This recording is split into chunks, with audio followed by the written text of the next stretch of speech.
Hi hello నమస్తే welcome to kaizen news. నేను భాగ్య. మన వరకు వస్తే గానీ నొప్పి తెలియదు అంటారు. పాపం ఈ నొప్పిని భరించలేకపోతున్నట్టుంది రాములమ్మ. ఆ మార్పుడు ఫోటో చూసాం కదండి. ఆ మార్పుడు ఫోటో చేసిన దగ్గర నుంచి ఆక్రోషం వెళ్ళగొక్కుతుందన్నమాట.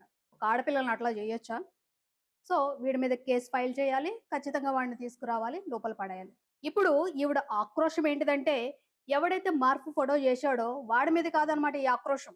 వాడు ఎవరిని ఫాలో అవుతున్నారో వాళ్ళ మీద ఆక్రోషం అనమాట. ఆ టైం లైన్ చెప్పిన వాళ్ళందరూ కూడా ఎవరైతే ఈవిడ ఊర పందులు అంటుందో, మరి ఈవిడ ఏ జాతికి చెందిన పందో మనందరికీ తెలిసిందే కాబట్టి వాళ్ళని మాత్రమే ఫాలో అవుతున్నాడంటే వీడు. జస్ట్ వాళ్ళ టైం లైన్సే కనిపించినట్టున్నాయి. మరి మిగతా వాళ్ళు ఎవరిని ఫాలో అవ్వట్లేదేమో వీడు. ఇక ఈ విషయాన్ని కూడా ఏదైతే ఈమె ఫోటోని మార్పు చేశారో ఆ ఫోటోని కూడా మతానికి కలిపేస్తుంది అనమాట. నేను చెప్పాను కదండి, ఈమె మాట్లాడే ప్రతి మాటలోనే ఏంటిదంటే ఆ మతాన్ని కలపకపోతే ఈమె బతకలేదు. ఇంకా ఈజీగా చెప్పాలంటే ఈవిడ కొత్తగా ఒక ట్రెండ్ సెట్ చేస్తుందన్నమాట.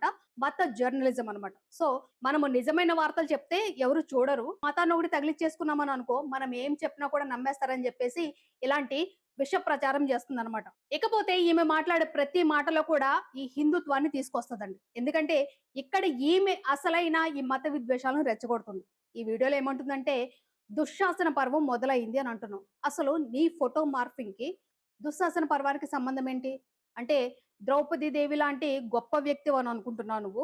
ఈ కంపారిజన్ గురించి ఎందుకు మాట్లాడుతున్నానంటే, నేను ఏదైతే నిన్న వీడియో చేశానో సీతారాముల్ని కూడా ఎందుకు కంపేర్ చేయాలని అడిగినందుకే నా మీద ఇలా చేస్తున్నారు అని అంటున్నావు.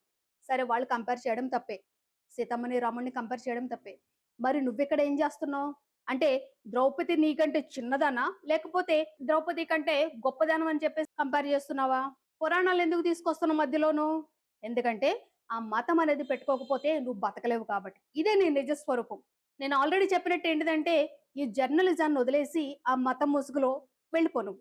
నువ్వు ఒక మతాన్ని ప్రచారం చేసుకో. ఇంకొకటి ఒక పార్టీ ఉంది కదా, బీజేపీ పార్టీ, దాన్ని ప్రచారం చేసుకో. ఇంకొకటి, ఈమె ఏదైతే టైమ్ లైన్ చెప్పిందో ఆ టైమ్ లైన్ లో కూడా కొన్ని పార్టీస్ ని మెన్షన్ చేసిందనమాట.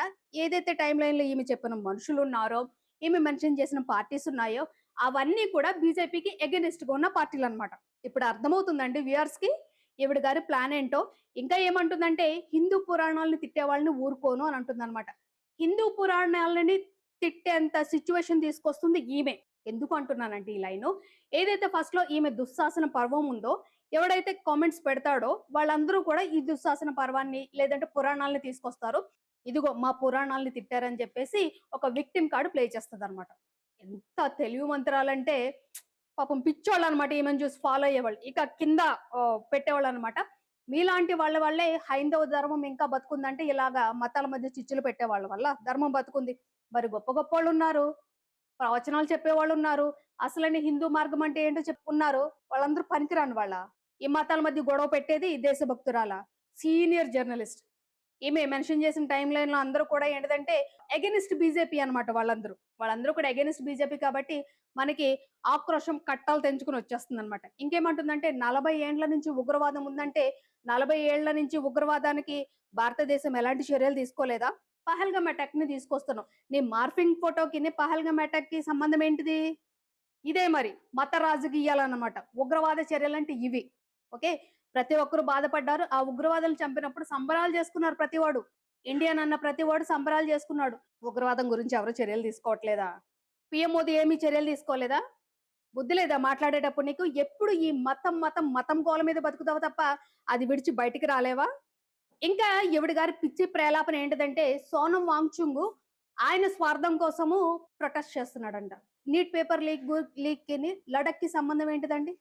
ఇదే ఇలాగా ఒక స్టోరీ వెళ్ళేస్తారనమాట. ఎందుకు ఈవిడ గారు మాట్లాడుతుందంటే, ఎవరైతే బీజేపీ నేత ఒకరు ఉన్నారో ఆ బీజేపీ నేత ఏమన్నాడంటే, సోనం వాంగ్చుంగ్ చైనా ప్రతినిధి అని, చైనా ఏజెంట్ అని చెప్పేసి వాగాడు అనమాట వాగుడు. నిజంగా చైనా ఏజెంట్ అయితే గనక ఇండియా ఏం చేస్తుందండి? అంత వీక్ గా ఉందా మన ఎన్ఐఏ సిస్టమ్? దేవుణ్ణి ముందు పెట్టేసుకుంటాం కదా మనము.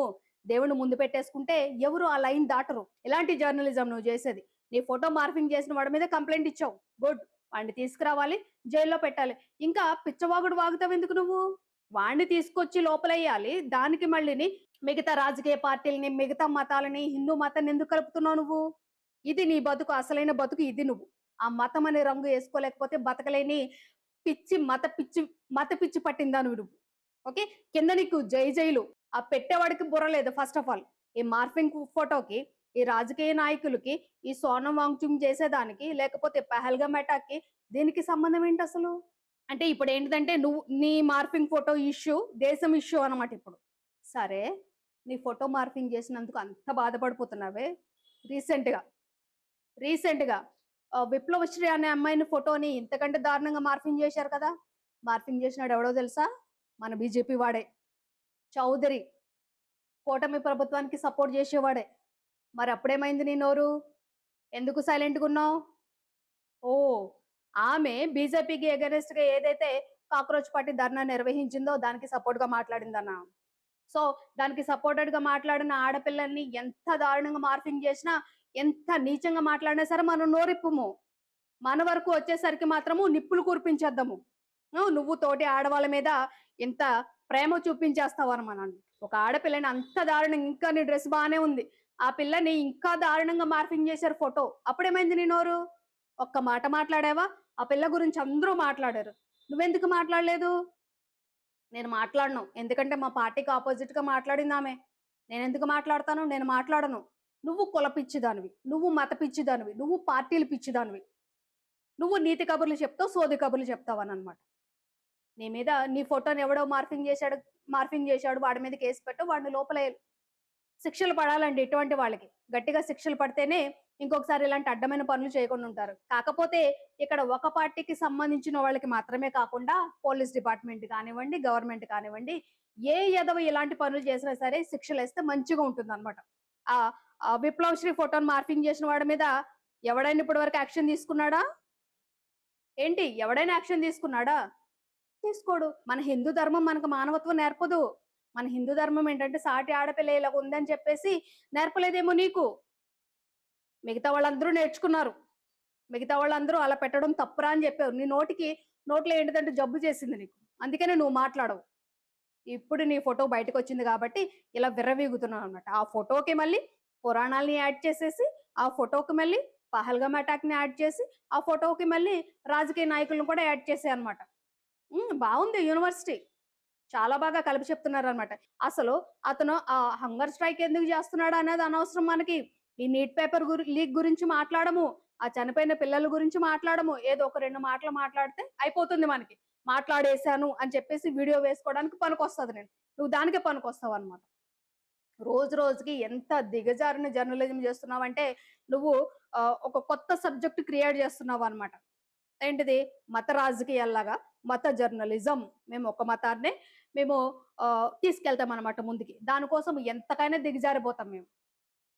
నువ్వు మారవు నువ్వింక. నీ బతుకింతే. తోటి జర్నలిస్ట్‌ని గౌరవించడం తెలీదు నీకు. నీకు వాళ్ళకి క్లాష్ ఎందుకొచ్చింది? నువ్వు ఒక పార్టీకి సపోర్ట్ జేస్తావు. ఆ పార్టీ ఏంటిదంటే ఒక మతాన్ని అడ్డు పెట్టుకొని రా అధికారంలోకొచ్చింది.